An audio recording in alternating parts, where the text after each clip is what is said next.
การนิเทศภายในสถานศึกษาด้วยรูปแบบ AKRS โมเดลโรงเรียนอนุบาลกันทรารมณ์โรงเรียนอนุบาลกันทรารมณ์สังกัดสำนักงานเขตพื้นที่การศึกษาประถมศึกษาศรีสะเกษเขตหนึ่งสำนักงานคณะกรรมการการศึกษาขั้นพื้นฐานกระทรวงศึกษาธิการเปิดทำการเรียนการสอนตั้งแต่ระดับชั้นอนุบาลปีที่2ถึงระดับชั้นมัธยมศึกษาปีที่3เป็นโรงเรียนขนาดใหญ่บริหารงานโดยนายชัยนรงค์อดทนผู้อำนวยการโรงเรียนนายทศพลศรีนวลและนายจงเจริญทองอินรองผู้อำนวยการโรงเรียนการดำเนินการนิเทศภายในโรงเรียนโดยใช้รูปแบบ AKRS โมเดลเป็นวิธีปฏิบัติใหม่ที่ถูกคิดค้นได้นำมาประยุกต์ใช้ในการขับเคลื่อนกิจกรรมการเรียนการสอนเพื่อให้เกิดความเหมาะสมกับผู้เรียนโดยใช้วงจรคุณภาพ Deming PDCA ซึ่งประกอบไปด้วยองค์ประกอบดังต่อไปนี้ 1. ปัจจัยนำเข้า Input หมายถึงปัจจัยหรือองค์ประกอบต่างๆอาทิเช่นผู้บริหารครูนักเรียนซึ่งนำไปสู่การกำหนดทิศทางดำเนินงานต่างๆของโรงเรียน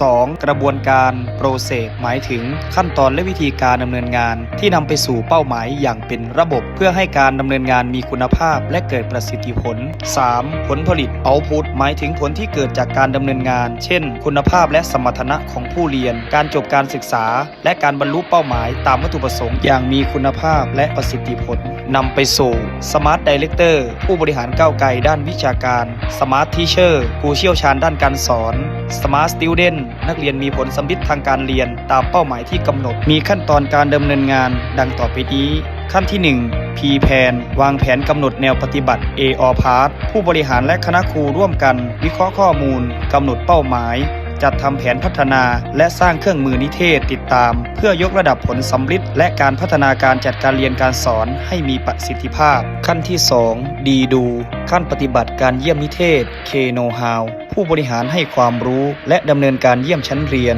ภาคเรียนละ2ครั้งทุกวิชาโดยนิเทศ3ด้านได้แก่บรรยากาศในชั้นเรียนการออกแบบกิจกรรมการเรียนรู้และคุณภาพการจัดการเรียนรู้พร้อมใช้กระบวนการ PLC วิเคราะห์ผลสะท้อนข้อมูลและแลกเปลี่ยนแนวปฏิบัติที่ดีเพื่อพัฒนาครูและผู้เรียนผู้บริหารนำผลการนิเทศมาวิเคราะห์ผ่านกระบวนการ PLC เพื่อสะท้อนผลและแลกเปลี่ยนเรียนรู้แนวปฏิบัติที่ดีแก่ครูเพื่อพัฒนาการจัดการเรียนการสอนอย่างต่อเนื่องขั้นที่ 3 C เช็คขั้นวิเคราะห์และสะท้อนผล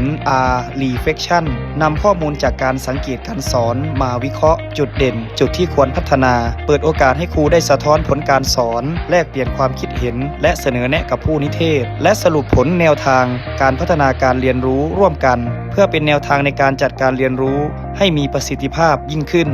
ขั้นที่ 4 A Action ขั้นปรับปรุงและติดตามผล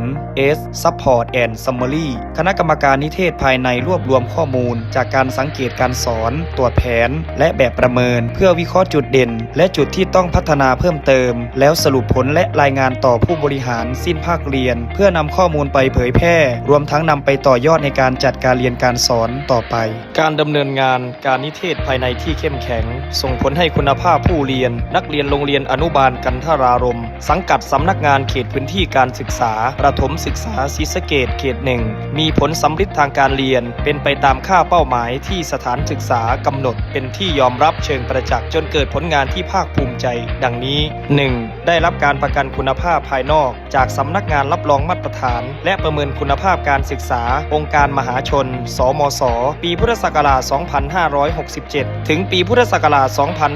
2571 ควบคุมการศึกษาปฐมวัยและการศึกษาขั้นพื้นฐานเป็นหลักฐานเชิงประจักษ์ด้านคุณภาพการจัดการศึกษาของสถานศึกษา